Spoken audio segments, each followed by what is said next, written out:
Olá, ouvintes do Conexão Cidadão, programa de rádio oficial do Tribunal de Contas do Ceará. Meu nome é Carolina Madeira e estou acompanhada pelo meu colega Dimitri Lima. Olá, Carol, olá, ouvintes. Olha, no dia 5 de setembro ocorreu aqui no Tribunal de Contas do Estado do Ceará a sessão extraordinária sobre as contas de governo. Na oportunidade, o presidente do TCE Ceará, o conselheiro Valdomiro Távora, dirigiu a sessão com a presença dos conselheiros da Procuradora-Geral, Leiliane Feitosa, e também dos representantes do governo estadual. Para finalizar, então, por unanimidade, regular com ressalva as contas do governador Camilo Santana e a governadora Isolda, pelos períodos que aí estão na conta. Conforme ouvimos o presidente Valdomiro Távora, por unanimidade de votos, o TCE Ceará emitiu parecer prévio pela aprovação com ressalvas das contas de governo em relação ao ano de 2022.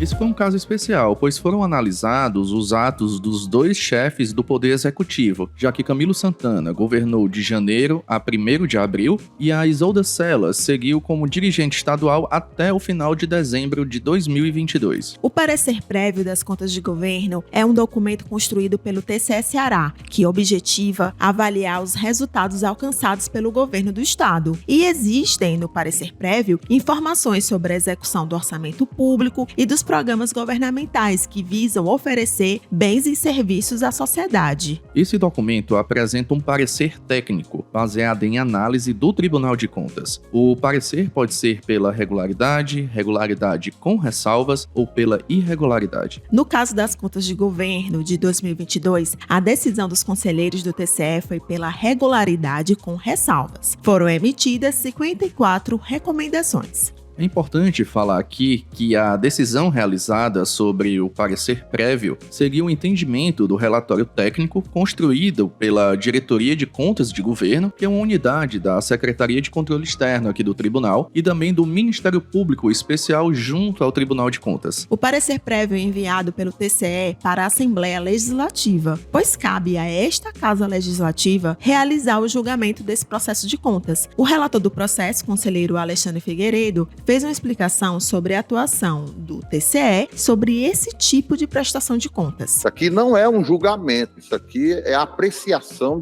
a preparação de um parecer prévio, estritamente técnico, que servirá de base para os senhores julgadores lá na Assembleia Legislativa, que são os deputados parlamentares. Durante a sessão, o conselheiro Roden Queiroz apontou sobre a importância do parecer prévio, não só para os gestores públicos, mas também para toda a sociedade. Nunca é exagero enfatizar, presidente, a importância desse momento, né? Então, se a gente pensar em democracia, nos termos de uma democracia continuada, uma democracia que não se esgota no voto, na eleição, uma democracia que, para além da eleição, a população acompanha como é que o governo executa aquilo que ele prometeu na eleição. Aquilo que ele prometeu na eleição, aquilo que ele se comprometeu a fazer, como é que ele realmente torna efetivas as suas promessas. E nesse momento, como disse o conselheiro Adilberto, é que um órgão público, independente, com servidores, com membros vitalícios, servidores estáveis, né? Sem comprometimento político com um lado ou com o outro, faz uma análise técnica que vai subsidiar não só a própria Assembleia Legislativa, que vai fazer o julgamento, mas a população e o debate público. Selecionamos uma espécie de top 4, com as informações interessantes encontradas num parecer prévio. Vamos lá. A primeira é que as áreas que mais receberam recursos para a prestação de serviços foram educação, segurança pública e saúde. Outro dado importante, pessoal, é que o programa de governo com o maior volume de recursos aplicados, no total de 4,9 bilhões, foi em saúde. O programa Atenção à Saúde Perto do Cidadão. Em seguida, vem o programa Segurança Pública Integrada com a Sociedade, que teve um aporte de 3,7 bilhões de reais aplicados. Com relação Relação à Educação, verificou-se que a nota do IDEB do ensino médio do Ceará de 4,4 foi abaixo da meta prevista para o estado, de 5,2. E também dos 7 eixos de atuação do governo estadual, o que apresentou o menor volume de recursos aplicados foi o eixo Ceará Sustentável, que envolve os programas sobre meio ambiente, energias e recursos hídricos. Foram gastos 45% do previsto no orçamento. No intuito de ajustar a atuação do governo, o TCE apresenta no parecer prévio uma série de recomendações, que são acompanhadas para verificar a sua implementação. A Procuradora-Geral do Ministério Público de Contas, Leiliane Feitosa, explicou a situação das 70 recomendações feitas pelo Tribunal de Contas, relacionadas ao parecer prévio feito do ano passado, que se refere às contas de governo de 2021. No sentido de que no exercício passado, no parecer de número 293 de 2022, 70 recomendações foram exaradas. Dessas 70 recomendações das contas de governo de 2021, a unidade técnica concluiu que 34 foram atendidas, 24 foram parcialmente atendidas ou se encontram em fase de implementação, 4 não foram atendidas, em razão de ausência de ação total e de nenhuma efetividade para o atingimento do respectivo propósito, então tudo está reiterado.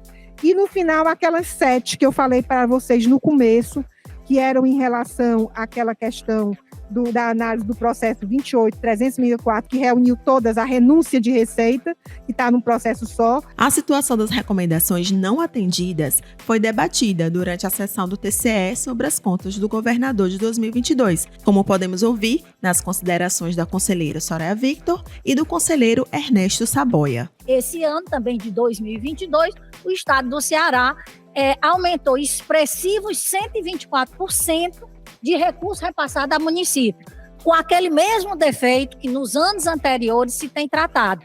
Não para os municípios que têm um menor índice de desenvolvimento, e sim para praticamente os mesmos municípios com um índice de desenvolvimento maior. Se nós olharmos a lista, e a nobre procuradora já tratou sobre essa questão, nós verificamos que persiste o mesmo problema. A Secretaria de Fazenda dê continuidade ao processo de implantação do sistema de custos para a possibilidade da avaliação. Isso é importante. Toda empresa tem um sistema que é um reloginho lá, que ele vai vendo o relógio de acordo com a pressão que está, ele vai... Os governos precisam começar a ver isso também, tá? Porque não é só que o conselheiro Rodolfo falou aqui, não é só fazer superávit, não.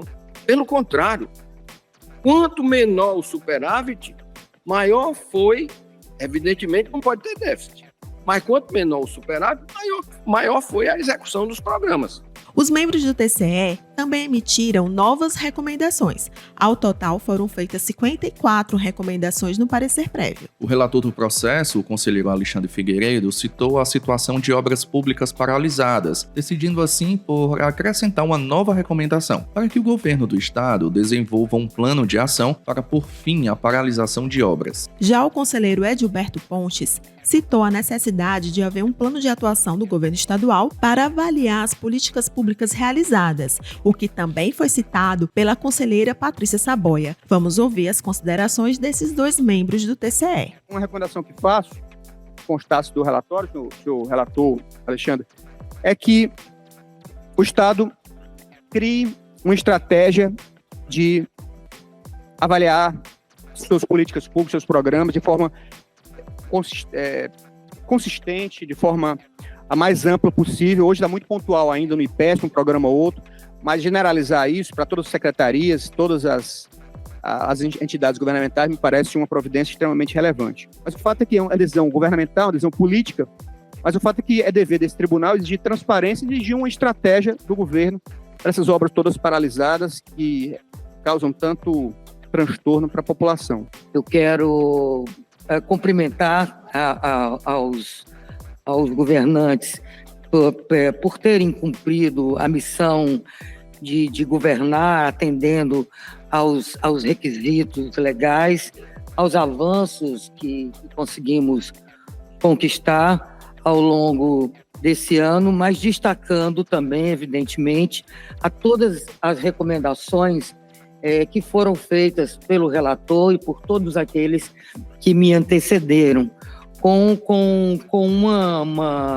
eu diria, uma preocupação e reforçando também as palavras daqueles que me antecederam, o conselheiro Gilberto, o conselheiro Holden, a conselheira Soraya, principalmente num ponto que para mim é muito importante e muito precioso, que é a questão da avaliação das políticas públicas, algo que já está enfatizado na emenda 109, e que o governo possa criar realmente uma estratégia para que isso se torne absolutamente transparente e absolutamente claro para toda a sociedade.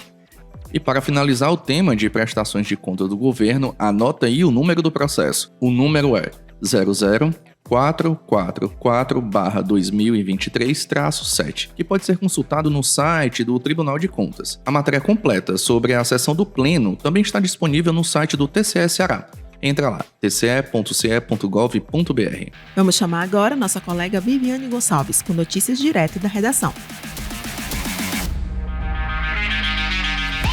Olá, Dimitri, Carol e ouvintes do Conexão Cidadão. Os municípios de Solonópolis, Jaguaribe e Pereiro sediarão as ações da 11ª etapa do TCEDUC 2023, que é o Programa de Formação Continuada do Tribunal de Contas. O TCEDUC é coordenado pela Escola de Contas Instituto Plácido Castelo, o IPC. Gestores e servidores públicos e população em geral serão capacitados nessas 3 cidades-sede. No dia 19 de setembro, o TCEDUC será realizado em Solonópolis, segue para Jaguaribe no dia 20 e no município Pereiro em 21 de setembro. Os interessados podem acessar o Sistema de Gestão Educacional, o SIGED, e fazer a inscrição. Na programação desses eventos, o público vai poder participar dos cursos Gestão Financeira e Patrimonial, conduzidas pelo diretor de Contas de Gestão, Cristiano Góes. Em ambientes paralelos, serão aplicadas outras atividades de formação. A jornalista e analista de controle externo Carolina Madeira, que apresenta também o Conexão Cidadão, vai ministrar a capacitação sobre controle externo, mídia e participação social, voltada para comunicadores do interior. No mesmo espaço, a servidora da Ouvidoria, Márcia Prudente, apresentará a temática Ouvidorias como agentes do exercício da cidadania e controle social. Também estará neste encontro presencial, como parceiro do IPC no TCEDUC, a União dos Vereadores do Ceará, a UVC, com o tema A Execução de Despesas do Poder Legislativo.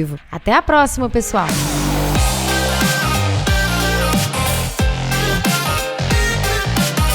Depois das notícias direto da redação com Viviane Gonçalves, ficamos por aqui, Carol. Espero que tenham gostado do programa de hoje. Eu tenho certeza que sim. Se tiver dúvida ou sugestão de tema, mande um e-mail pra gente. Qual é o nosso e-mail? É o comunicação@tce.ce.gov.br. Com texto de Carolina Madeira e coordenação de Kelly de Castro, esse é o Conexão Cidadão. Vocês sabem que é o programa de rádio oficial do TCE Ceará. Até o próximo programa. Até!